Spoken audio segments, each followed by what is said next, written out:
भारत दुनिया का तीसरा सबसे बड़ा विमानन बाजार है और इसका विमानन क्षेत्र तेजी से बढ़ रहा है। परिणाम स्वरूप भारत का विमानन उत्सर्जन भी बढ़ रहा है। अपने विमानन उत्सर्जन को कम करने के लिए भारत स्थायी विमानन ईंधन एसएएफ पर विचार कर रहा है। एसएएफ एक नवीकरणीय या अपशिष्ट व्युत्पन्न ईंधन है जिसका उपयोग विमान को बिजली देने के लिए किया जा सकता है। एसएएफ ईंधन के जीवन चक्र में ग्रीन हाउस गैस उत्सर्जन को 80% तक कम कर देता है। एसएएफ अन्य उत्सर्जन जैसे पार्टिकुलेट मैटर और सल्फर डाइऑक्साइड को भी कम करता है। एसएएफ गैर विषैला और बायोडिग्रेडेबल भी है। भारत में एसएएफ उत्पादन के लिए कई संभावित फीडस्टॉक हैं, जैसे प्रयुक्त खाना पकाने का तेल, कृषि अपशिष्ट और नगर पालिका ठोस अपशिष्ट।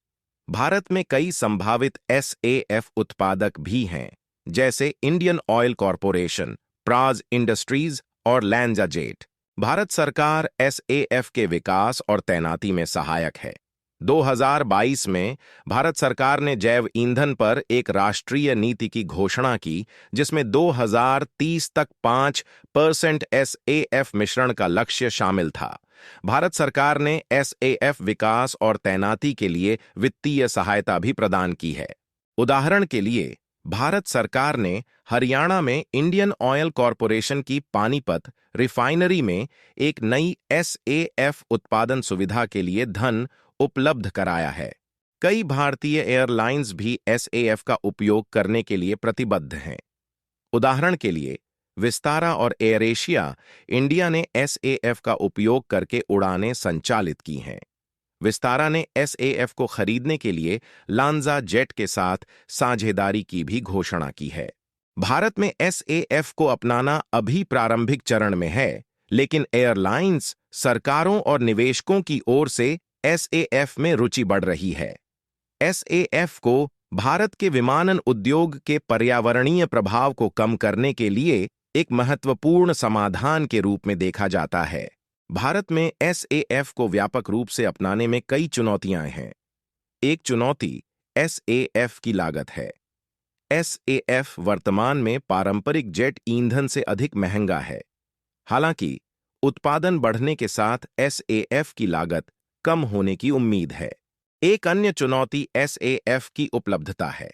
एसएएफ का उत्पादन फिलहाल भारत में सीमित है। हालांकि कई नई एसएएफ उत्पादन सुविधाएं निर्माणाधीन हैं। एसएएफ का उत्पादन भी बढ़ने की उम्मीद है, क्योंकि भारत सरकार और एयरलाइंस एसएएफ विकास और तैनाती के लिए अधिक वित्तीय सहायता प्रदान करती हैं।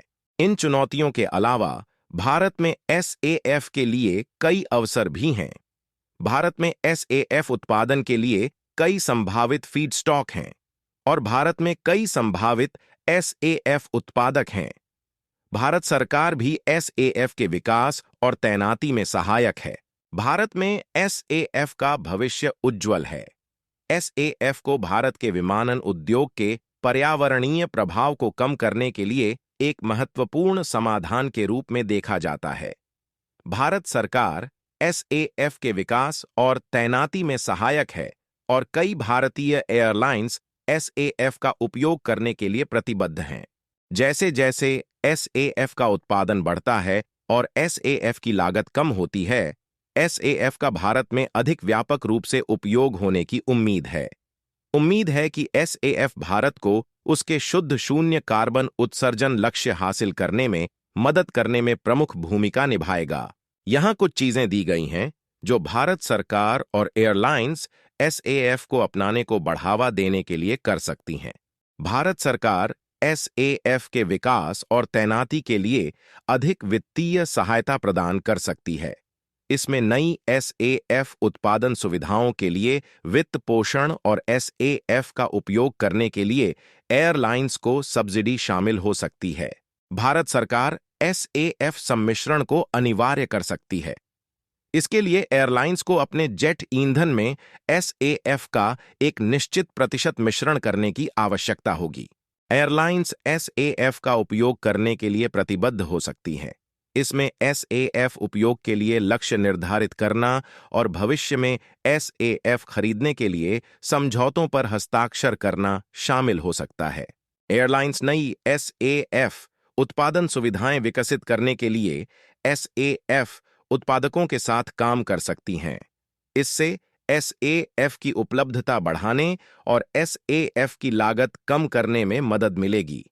ये कदम उठाकर भारत सरकार और एयरलाइंस भारत में SAF को अपनाने में तेजी लाने में मदद कर सकती है।